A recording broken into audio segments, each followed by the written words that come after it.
The Complete Works of William Shakespeare by William Shakespeare. Act 2.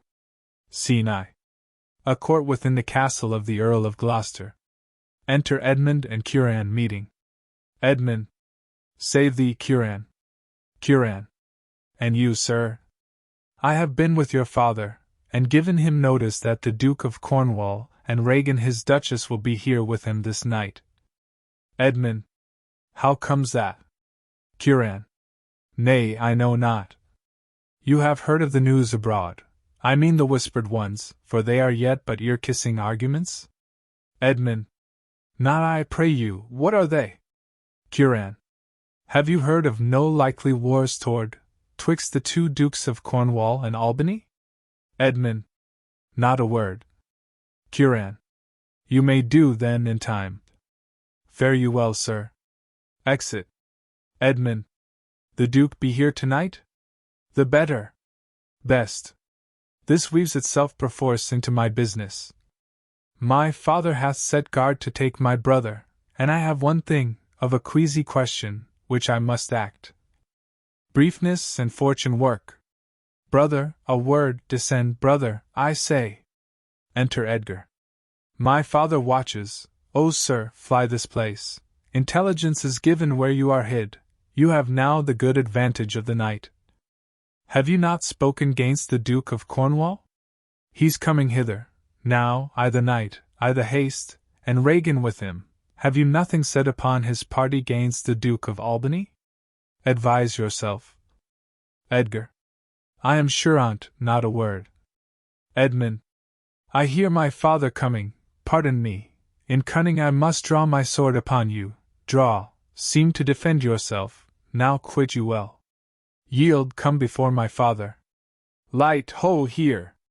Fly, brother. Torches, torches. So farewell. Exit Edgar. Some blood drawn on me would beget opinion of my more fierce endeavor, wounds his arm. I have seen drunkards do more than this in sport. Father, father! Stop, stop! No help? Enter Gloucester and servants with torches.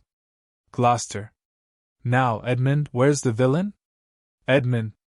Here stood he in the dark, his sharp sword out, mumbling of wicked charms, conjuring the moon to stand auspicious mistress. Gloucester. But where is he? Edmund. Look, sir, I bleed. Gloucester. Where is the villain, Edmund? Edmund. Fled this way, sir. When by no means he could, Gloucester. Pursue him, ho! Go after. Excellent servants. By no means what? Edmund. Persuade me to the murder of your lordship, but that I told him the revenging gods gainst parricides did all their thunders bend, spoke with how manifold and strong a bond the child was bound to the father, sir, in fine, seeing how loathly opposite I stood to his unnatural purpose, in fell motion with his prepared sword, he charges home my unprovided body, latched mine arm, but when he saw my best alarmed spirits, bold in the quarrel's right, roused to th encounter, or whether gasped by the noise I made, full suddenly he fled. Gloucester. Let him fly far, not in this land shall he remain uncaught, and found dispatched. The noble Duke my master, my worthy arch and patron, comes tonight, by his authority I will proclaim it, that he which finds him shall deserve our thanks, bringing the murderous coward to the stake, he that conceals him, death. Edmund. When I dissuaded him from his intent, and found him pight to do it, with cursed speech I threatened to discover him, he replied, Thou unpossessing bastard! Dost thou think, if I would stand against thee, would the reposal of any trust, virtue, or worth in thee make thy words faithed? No, what I should deny is this I would, though thou didst produce my very character, I'd turn it all to thy suggestion, plot, and damned practice, and thou must make a dullard of the world, if they not thought the profits of my death were very pregnant and potential spurs to make thee seek it. Gloucester. O strange and fast-kned villain! Would he deny his letter, said he? I never got him. Tuck it within. Hark, the Duke's trumpets! I know not why he comes. All ports I'll bar, the villain shall not scape, the Duke must grant me that, besides, his picture I will send far and near, that all the kingdom may have due note of him, and of my land, loyal and natural boy, I'll work the means to make thee capable. Enter Cornwall, Regan and attendants. Cornwall. How now, my noble friend? Since I came hither, which I can call but now, I have heard strange news. Regan. If it be true, all vengeance comes too short which can pursue th offender. How dost, my lord? Gloucester. Oh, madam, my old heart is cracked, it's cracked. Regan. What, did my father's godson seek your life? He whom my father named? Your Edgar? Gloucester. O lady, lady, shame would have it hid. Regan. Was he not companion with the riotous knights that tend upon my father? Gloucester. I know not, madam, 'tis too bad, too bad. Edmund. Yes, madam, he was of that consort. Regan. No marvel then though he were ill affected, 'tis they have put him on the old man's death, to have the expense and waste of his revenues. I have this present evening from my sister been well informed of them, and with such cautions that if they come to sojourn at my house, I'll not be there. Cornwall. Nor I, assure th. E. Regan. Edmund, I hear that you have shown your father a childlike office. Edmund. It was my duty, sir. Gloucester. He did bewray his practice, and received this hurt you see, striving to apprehend him. Cornwall. Is he pursued? Gloucester. Ay, my good lord. Cornwall. If he be taken, he shall never more be feared of doing harm. Make your own purpose, how in my strength you please.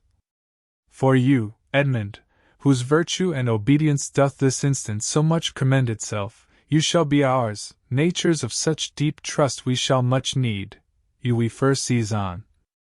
Edmund. I shall serve you, sir, truly, however else. Gloucester. For him I thank your grace.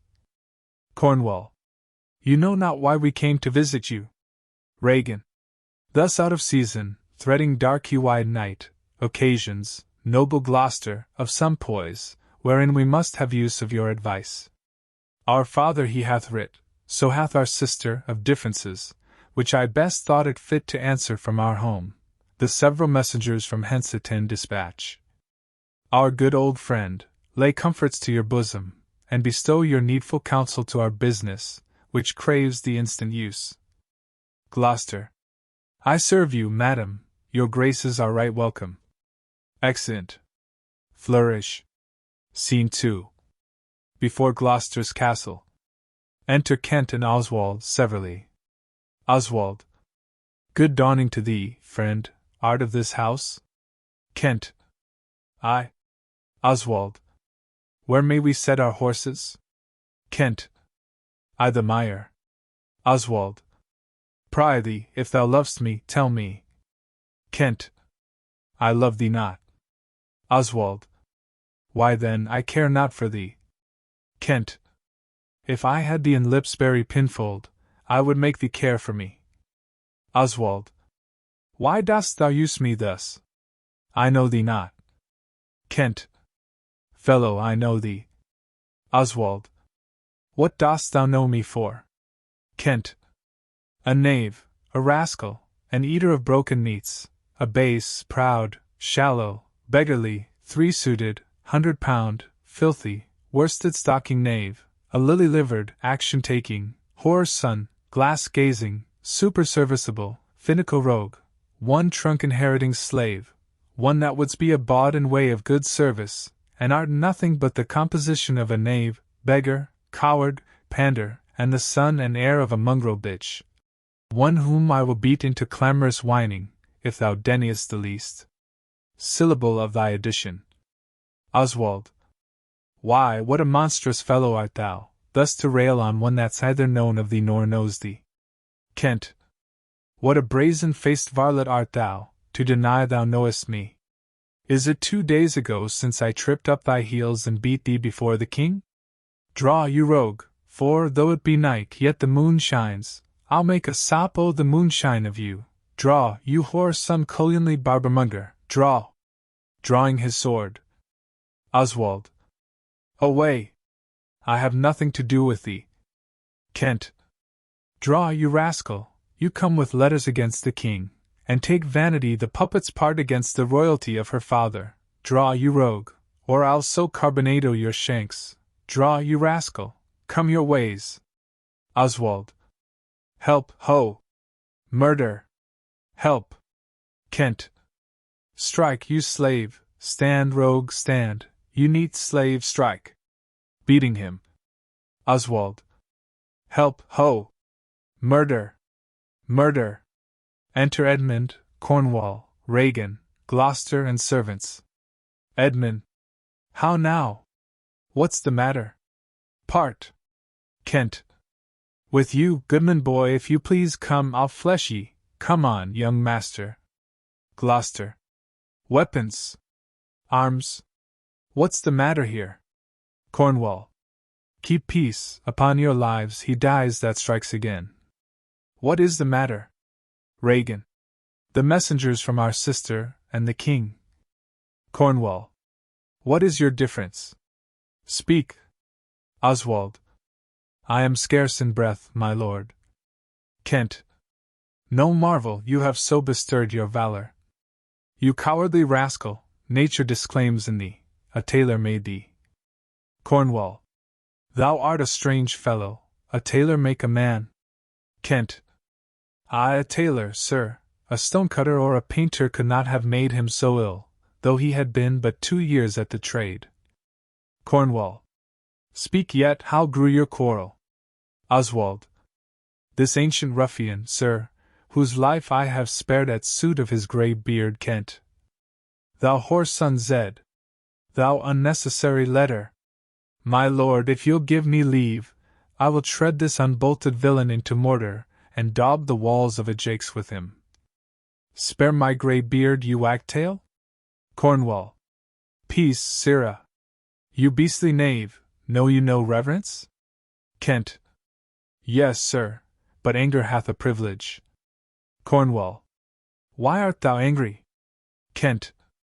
That such a slave as this should wear a sword, who wears no honesty. Such smiling rogues as these, like rats, oft bite the holy cords atwain which are too entranced to unloose, smooth every passion that in the natures of their lords rebel, bring oil to fire, snow to their colder moods, renege, affirm, and turn their halcyon beaks with every gale and vary of their masters, knowing naught, like dogs, but following. A plague upon your epileptic visage! Smile you my speeches, as I were a fool? Goose, if I had you upon Sarum Plain, I'd drive ye cackling home to Camelot. Cornwall. What, art thou mad, old fellow? Gloucester. How fell you out? Say that. Kent. No contrary. Yes, hold more antipathy than I and such a knave. Cornwall. Why dost thou call him knave? What is his fault? Kent. His countenance likes me not. Cornwall. No more perchance does mine, or his, or hers. Kent. Sir, 'tis my occupation to be plain. I have seen better faces in my time than stands on any shoulder that I see before me at this instant. Cornwall. This is some fellow who, having been praised for bluntness, doth affect a saucy roughness, and constrains the garb quite from his nature. He cannot flatter, he, an honest mind and plain, he must speak truth. And they will take it so, if not, he's plain. These kind of knaves I know which in this plainness harbour more craft, and more corrupter ends than 20 silly ducking observants that stretch their duties nicely. Kent. Sir, in good faith, in sincere verity, under th allowance of your great aspect, whose influence, like the wreath of radiant fire on flickering Phoebus' front, Cornwall. What mean'st by this? Kent. To go out of my dialect, which ye discommend so much. I know, sir, I am no flatterer. He that beguiled you in a plain accent was a plain knave, which, for my part, I will not be, though I should win your displeasure to entreat me to't. Cornwall. What was the offense you gave him? Oswald. I never gave him any. It pleased the king his master very late to strike at me, upon his misconstruction, when he, compact, and flattering his displeasure, tripped me behind, being down, insulted, railed, and put upon him such a deal of man, that worthied him, got praises of the king for him attempting who was self-subdued, and in the fleshment of this dread exploit, drew on me here again. Kent. None of these rogues and cowards but Ajax is their fool. Cornwall. Fetch forth the stocks. You stubborn ancient knave, you reverent braggart, will teach you. Kent. Sir, I am too old to learn. Call not your stocks for me. I serve the king, on whose employment I was sent to you. You shall do small respect, show too bold malice against the grace and person of my master, stalking his messenger. Cornwall. Fetch forth the stocks. As I have life and honor, there shall he sit till noon. Regan. Till noon. Till night, my lord, and all night too. Kent. Why, madam, if I were your father's dog, you should not use me so. Regan. Sir, being his knave, I will. Stocks brought out. Cornwall. This is a fellow of the selfsame color our sister speaks of. Come, bring away the stocks. Gloucester. Let me beseech your grace not to do so. His fault is much, and the good king his master will check him for't. Your purpose low correction is such as basest and contempts wretches for pilferings and most common trespasses, are punished with. The king must take it ill that he, so slightly valued in his messenger, should have him thus restrained. Cornwall. I'll answer that. Regan. My sister may receive it much more worse, to have her gentleman abused, assaulted, for following her affairs. Put in his legs. Kent is put in the stocks. Cornwall. Come, my good lord, away. Exeunt all but Gloucester and Kent. Gloucester. I am sorry for thee, friend. 'Tis the Duke's pleasure, whose disposition, all the world well knows, will not be rubbed nor stopped. I'll entreat for thee. Kent. Pray do not, sir. I have watched, and travelled hard. Sometime I shall sleep out, the rest I'll whistle. A good man's fortune may grow out at heels. Give you good morrow. Gloucester. The Duke's to blame in this. 'Twill be ill taken. Exit. Kent. Good king, that must approve the Commons saw, thou out of heaven's benediction comest to the warm Sunday. Approach, thou beacon to this under globe, that by thy comfortable beams I may peruse this letter. Nothing almost sees miracles but misery. I know 'tis from Cordelia, who hath most fortunately been informed of my obscured course, and shall find time from this enormous state, seeking to give losses their remedies. All weary and o'erwatched, take vantage, heavy eyes, not to behold this shameful lodging. Fortune, good night, smile once more, turn thy wheel. He sleeps. Scene 3. The open country. Enter Edgar. Edgar. I heard myself proclaimed, and by the happy hollow of a tree escaped the hunt. No port is free, no place that guard and most unusual vigilance does not attend my taking. While I may scape, I will preserve myself, and am bethought to take the basest and most poorest shape that ever penury and contempt of man brought near to beast. My face I'll grime with filth, blanket my loins, elf all my hair in knots, and with presented nakedness outface the winds and persecutions of the sky. The country gives me proof and precedent of bedlam beggars, who, with roaring voices, strike in their numbed and mortified bare arms pins, wooden pricks, nails, sprigs of rosemary, and with this horrible object, from low farms, poor pelting villages, sheepcotes, and mills, sometime with lunatic bands, sometime with prayers, enforce their charity. Poor Turligod! Poor Tom, that's something yet, Edgar I. Nothing am. Exit. Scene 4. Before Gloucester's castle, Kent in the stocks. Enter Lear, fool and gentleman. Lear. 'Tis strange that they should so depart from home, and not send back my messenger. Gentleman. As I learned, The night before there was no purpose in them of this remove. Kent. Hail to thee, noble master! Lear. Ha! Makest thou this shame thy pastime? Kent. No, my lord. Fool. Ha ha! He wears cruel garters.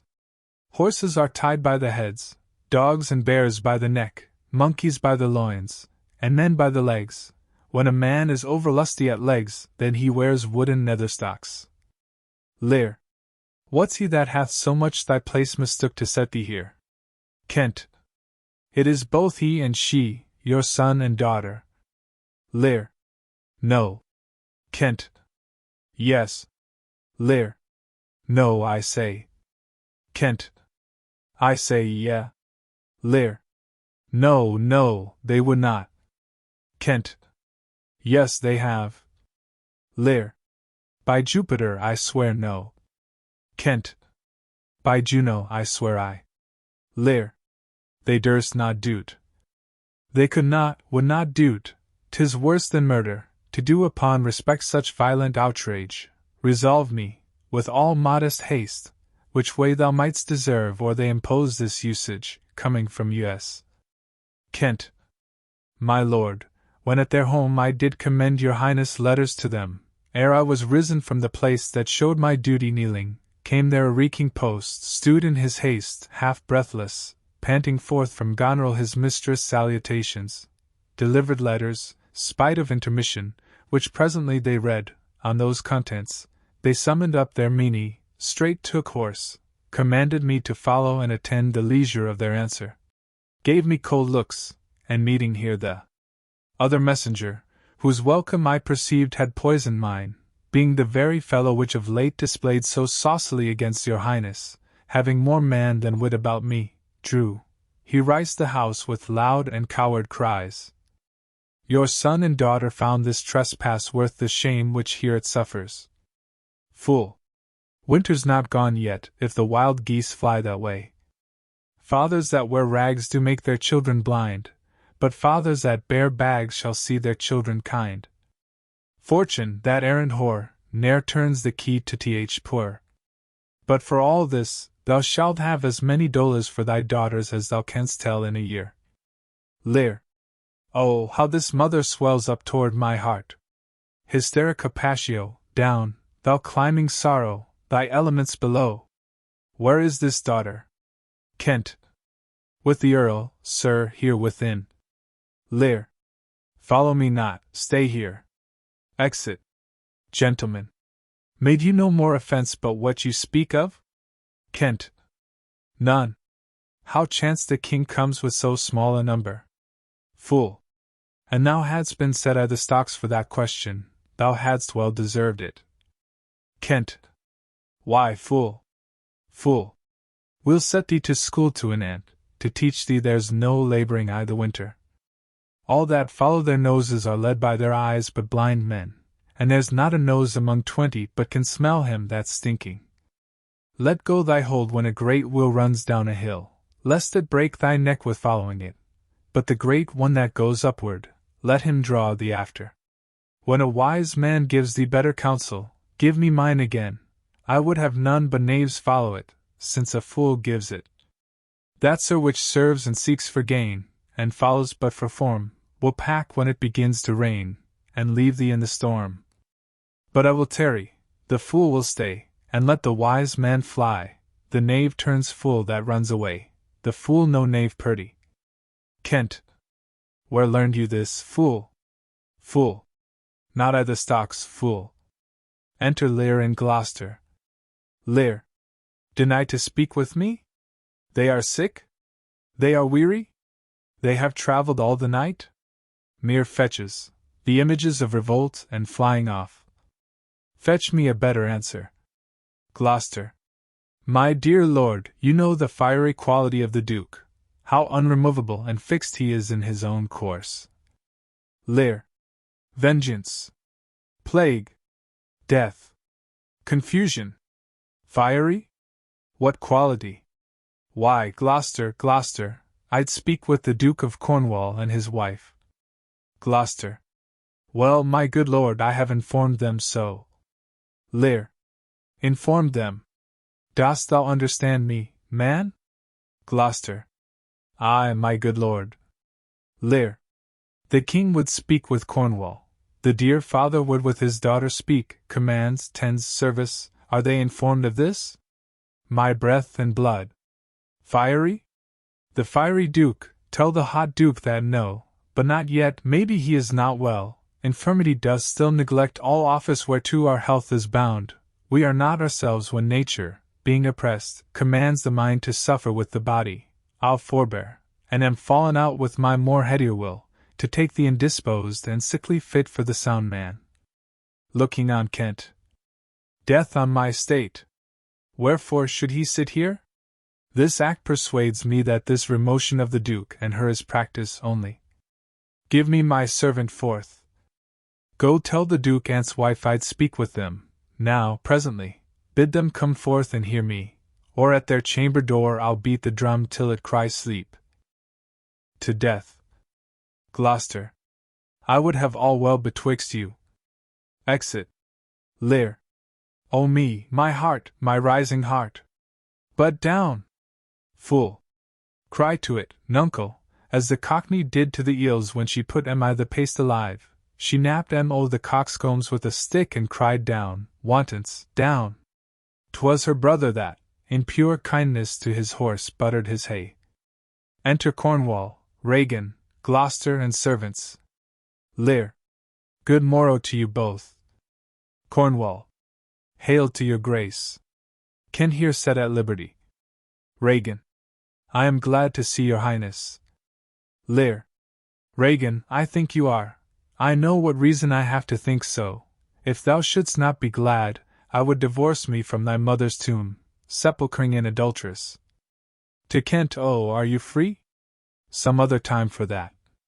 Beloved Regan, thy sister's not, O Regan, she hath tied sharp-toothed unkindness, like a vulture here. Points to his heart. I can scarce speak to thee. Thou wilt he not believe with how depraved a quality, O Regan.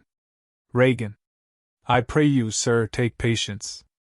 I have hope you less know how to value her desert than she to scant her duty. Lear. Say, how is that? Regan. I cannot think my sister in the least would fail her obligation. If, sir, perchance she have restrained the riots of your followers, 'tis on such ground, and to such wholesome end, as clears her from all blame. Lear. My curse is on her. Regan. Oh, sir, you are old, nature in you stands on the very verge of her confine, you should be arguelled and led by some discretion, that discerns your state better than you yourself. Therefore I pray you, that to our sister you do make return. Say you have wronged her, sir. Lear. Ask her forgiveness?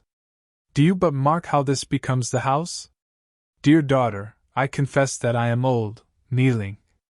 Age is unnecessary. On my knees I beg that you'll vouchsafe me raiment, bed, and food. Regan. Good sir, no more. These are unsightly tricks. Return you to my sister. Lear. Rising. Never, Regan, she hath abetted me of half my train, looked black upon me, struck me with her tongue, most serpent-like, upon the very heart. All the stored vengeances of heaven fall on her ingrateful top. Strike her young bones, you taking airs, with lameness. Cornwall. Fie, sir, fie. Lear. You nimble lightnings, dart your blinding flames into her scornful eyes. Infect her beauty, you fin-sucked fogs, drawn by the powerful sun, to fall and blast her pride. Regan. O the blessed gods! So will you wish on me when the rash mood is on? Lear. No, Regan, thou shalt never have my curse. Thy tender-hefted nature shall not give thee o'er to harshness. Her eyes are fierce, but thine do comfort, and not burn. 'Tis not in thee to grudge my pleasures, to cut off my train, to bandy hasty words, to scant my sizes, and, in conclusion, to oppose the bolt against my coming in. Thou better know'st the offices of nature, bond of childhood, effects of courtesy, dues of gratitude. Thy half o' the kingdom hast thou not forgot, wherein I thee endowed. Regan. Good sir, to the purpose. Lear. Who put my man at the stocks? Tuck it within. Cornwall. What trumpet's that? Regan.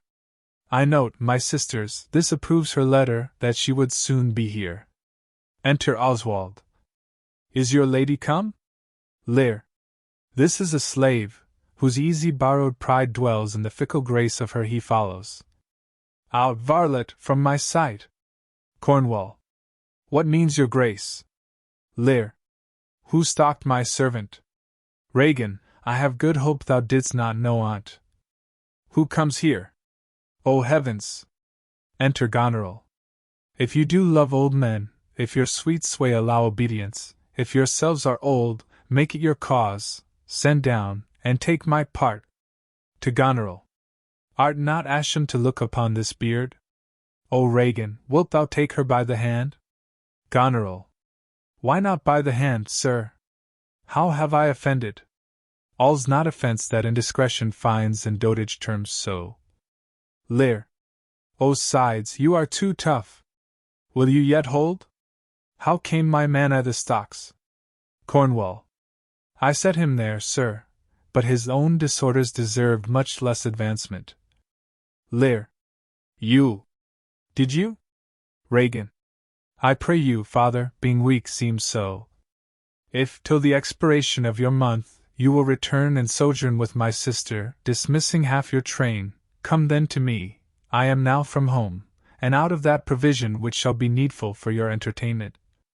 Lear. Return to her, and 50 men dismissed? No, rather I abjure all roofs, and choose to wage against the enmity o' the air, to be a comrade with the wolf and owl, necessity's sharp pinch. Return with her? Why, the hot-blooded France, that dowerless took our youngest born, I could as well be brought to knee his throne, and squire-like, pension beg to keep base life afoot. Return with her? Persuade me rather to be slave and sumpter to this detested groom. Pointing to Oswald. Goneril. At your choice, sir. Lear. I pry thee, daughter, do not make me mad. I will not trouble thee, my child. Farewell. We'll no more meet, no more see one another. But yet thou art my flesh, my blood, my daughter, or rat. Her a disease that's in my flesh, which I must needs call mine. Thou art a boil, a plague sore, or embossed carbuncle in my corrupted blood. But I'll not chide thee, let shame come when it will, I do not call it, I do not bid the thunderbearers shoot, nor tell tales of thee to high-judging Jove. Men, when thou canst, be better at thy leisure, I can be patient, I can stay with Regan, I and my 100 knights. Regan. Not altogether so, I looked not for you yet, nor am provided for your fit welcome.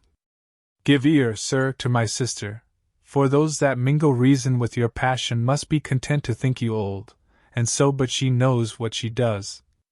Lear. Is this well spoken? Regan. I dare avouch it, sir. What, 50 followers? Is it not well? What should you need of more? Yea, or so many, sith that both charge and danger speak gainst so great a number? How in one house should many people, under 2 commands, hold amity? 'Tis hard, almost impossible. Goneril. Why might not you, my lord, receive attendance from those that she calls servants, or from mine? Regan. Why not, my lord? If then they chank to slack ye, we could control them. If you will come to me, for now I spy a danger, I entreat you to bring but 25, to no more will I give place or notice. Lear. I gave you all, Regan. And in good time you gave it. Lear. Made you my guardians, my depositaries, but kept a reservation to be followed with such a number. What, must I come to you with 25, Regan, said you so? Regan. And speak again, my lord, no more with me. Lear. Those wicked creatures yet do look well favoured when others are more wicked, not being the worst stands in some rank of praise. To Goneril. I'll go with thee, thy 50 yet doth double 25, and thou art twice her love. Goneril. Hear me, my lord, what need you 25? 10? Or 5? To follow in a house where twice so many have a command to tend you? Reagan. What need one? LEAR.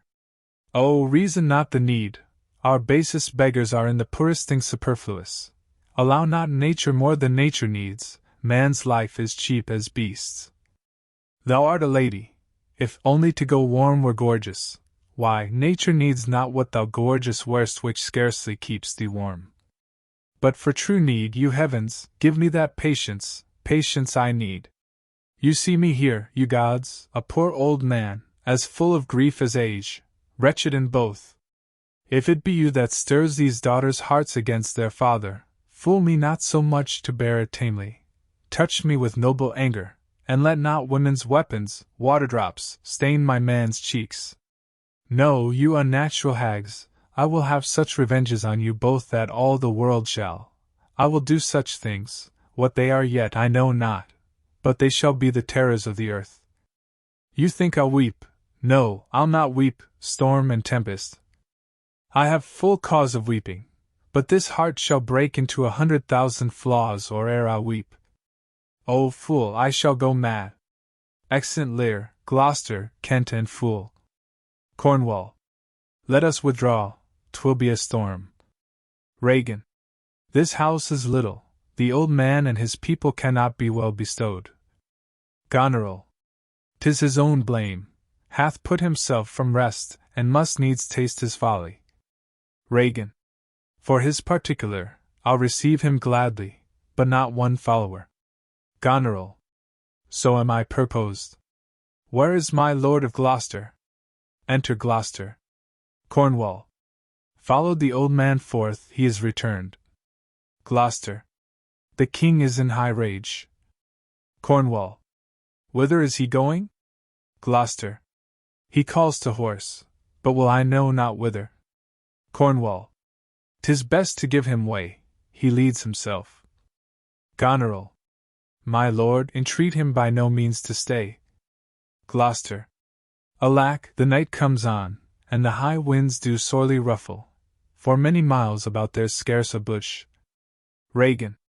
Oh, sir, to wilful men the injuries that they themselves procure must be their schoolmasters. Shut up your doors. He is attended with a desperate train, and what they may incense him to, being apt to have his ear abused, wisdom bids fear. Cornwall. Shut up your doors, my lord, 'tis a wild night. My Reagan counsels well, come out o' the storm. Exeunt.